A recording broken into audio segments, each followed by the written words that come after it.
Parle relations de couple aussi ce matin dans le 6-8 avec Yves Psalty qui nous rejoint. Il est docteur en sciences, sexologue, spécialiste aussi en relations de couple, en relations de famille. Il nous rejoint, il s'assied, regardez, avec sa méthode. Waouh, c'est chic, c'est classe et un le déhanché. Bonjour Yves, bienvenue dans le 6-8 ce matin.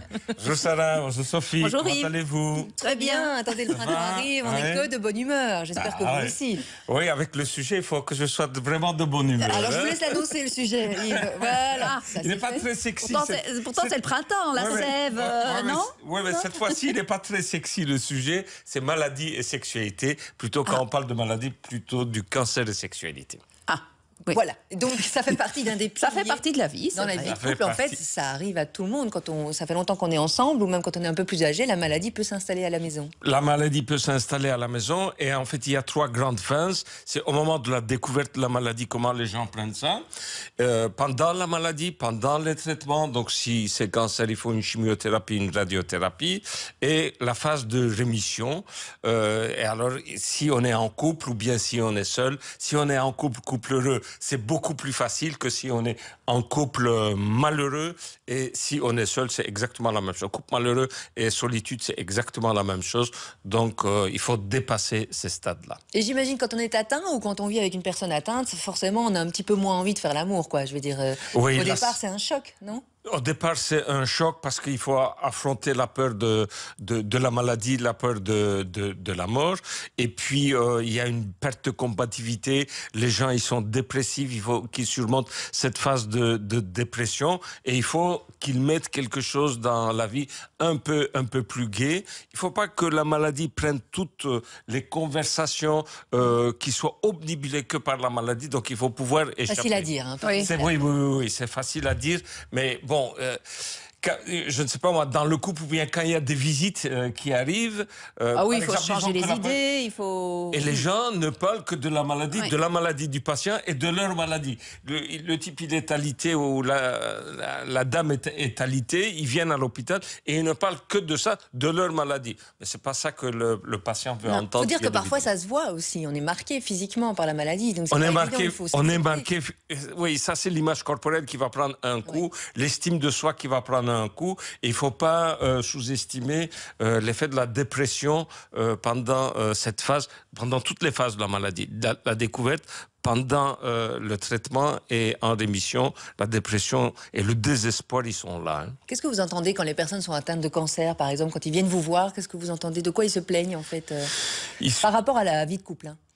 Donc, d'abord, ils sont terriblement fatigués, ils ont des douleurs, ils doivent penser sans arrêt au traitement, mais il faut pas que, quand ils sont en couple, il faut pas que l'autre joue l'infirmier ou l'infirmière. Donc, et il faut pas surprotéger le patient, il faut pas une surprotection, donc il faut avoir un certain recul. C'est très difficile pour le patient, mais c'est très difficile pour le partenaire aussi. On parle souvent du patient, mais on ne parle pas souvent du partenaire qui doit vivre au jour le jour. Mais il faut trouver un juste équilibre, quoi, ne pas... Parce que si on aime l'autre, voilà, on a envie de se consacrer à l'autre. Ouais, dans ces moments-là, plus que jamais. Il ne faut pas que la maladie envahisse toutes les conversations. C'est ça le petit truc.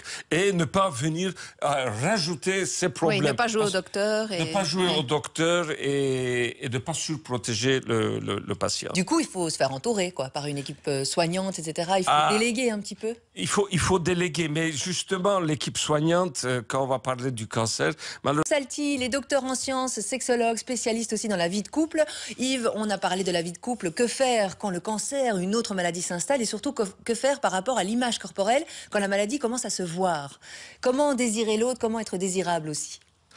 Il y a des techniques pour améliorer son image corporelle. Donc, même en dehors de la maladie, les techniques sont les mêmes. Par exemple, il y a le mindfulness qui est une très bonne technique. Donc, c'est avec le toucher, avec le visuel, avec l'odorat, donc avec des massages qu'on peut améliorer. Et ça vaut la peine parce que donc l'estime de soi est altérée chez ces gens-là et ils ne répondent pas aux standards de mode ou aux standards de pub. Donc, il faut mettre quelque chose en place. Il faut trouver trouver des techniques. Il y a plusieurs autres techniques. Donc, s'informer et essayer d'utiliser ces techniques. Et si on est en couple, se faire aider par le compagnon aussi. C'est à ce moment-là qu'on peut aller voir un sexologue, justement. C'est à ce moment-là où on peut aller voir un sexologue et pour améliorer sa sexualité et remettre tout doucement la sexualité à l'ordre du jour. Évidemment, chez les gens qui aiment le sexe. Parce que les gens qui n'aiment pas le sexe, les sexophobes, ils vont tout faire pour arrêter justement. Ça, c'est la bonne occasion. Je suis malade. Un corps malade n'a pas besoin de sexe. Et ils arrêtent complètement la sexualité. En plus, oui. Les rapports, c'est un effet bénéfique aussi. C'est bénéfique, évidemment, ça améliore. Dit-il avec le sourire. Ça améliore l'image corporelle, ça améliore le sens de la vie, ça améliore beaucoup de choses. Et puis, il y a eu une étude qui a été faite en 2004 sur le cancer de la prostate, qui a été faite en Australie et puis qui a été répétée la même étude 10 ans plus tard en 2014 aux USA et qui montre exactement la même chose. Les hommes qui éjaculent pendant quasiment toute leur vie, 5 fois par semaine, ont 30% en moins de faire d'avoir un cancer de la prostate. Donc, 5 fois par semaine, moins de 30% de cancer de la prostate. J'ai entendu, hein.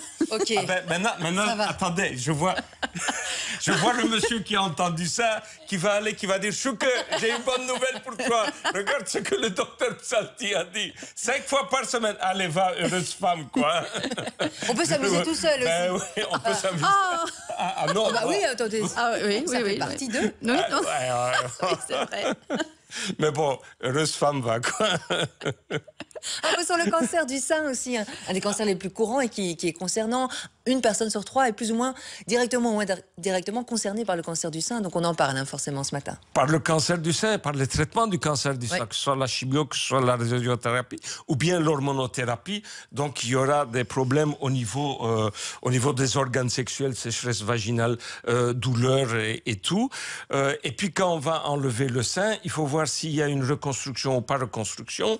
S'il n'y a pas reconstruction, donc la femme peut-être voudrait montrer la cicatrice à monsieur. Alors là, il faut, donc on est clair là-dessus, demander l'avis au monsieur. Oui. Est-ce que lui, il a envie de voir la cicatrice? Est-ce qu'il peut intégrer ça? Donc, il doit faire un travail pour pouvoir intégrer, pour trouver encore sa femme sexy. Alors, s'il y a reconstruction, donc, toujours demander à monsieur s'il va pouvoir intégrer ça, s'il va trouver encore la femme sexy. Mais il y a aussi, comme je vous ai parlé un peu avant dans le mindfulness, donc il y a des massages à faire. Donc on travaille sur les cicatrices. La personne, donc la femme doit travailler sur ses cicatrices, doit pouvoir intégrer avec le massage, les crèmes, tout ça pour pouvoir accepter son corps. Mais dans un couple heureux, on ne dit pas « mon corps m'appartient », mais « mon corps appartient au couple ». Alors, the best of, c'est vraiment de dire à la femme, de laisser à monsieur de faire aussi les massages au niveau de la cicatrice pour qu'il s'approprie, qu'il s'approprie de ce corps et qu'il le trouve sexy. Attention, sans jouer à l'infirmier, donc sans jouer ni au docteur ni à l'infirmier. Donc, c'est au toucher. C'est vraiment donc l'organe le plus important dans la sexualité. Ce n'est pas le visuel, donc le sens. Ce n'est pas le visuel, mais c'est surtout le toucher. C'est au toucher, en massant, en prenant soin de ça, qui va l'accepter et à un moment donné, il va l'érotiser et il va trouver ça sexy. Et ils pourront continuer comme ça à avoir des relations sexuelles. Et puis on ne va plus la voir finalement presque alors. Et puis on ne le voit plus, absolument. Donc on l'accepte et on le voit plus. Et si la femme a opté pour la reconstruction, alors l'homme peut-il aimer un sein reconstruit ? Oui, il peut aimer un sein reconstruit en le massant, en l'intégrant lui-même et en prenant soin de ses seins. Et à un moment donné, il va le trouver sexy. Un mot en conclusion alors, Yves Psalti. Que faire quand la maladie s'installe dans le couple ? Donc, que faire pour la maladie? Il faut, dans le couple, le nous, qui ne doit pas être envahi par la maladie. Donc, c'est facile à dire, mais c'est un peu compliqué. Donc, essayer d'avoir d'autres projets, de parler d'autres choses. Oui. Et surtout pour les équipes médicales. Donc, je travaille beaucoup avec plusieurs équipes médicales, de dire les complications au niveau sexuel, ce qui peut se passer. N'ayez pas peur, dites aux patients,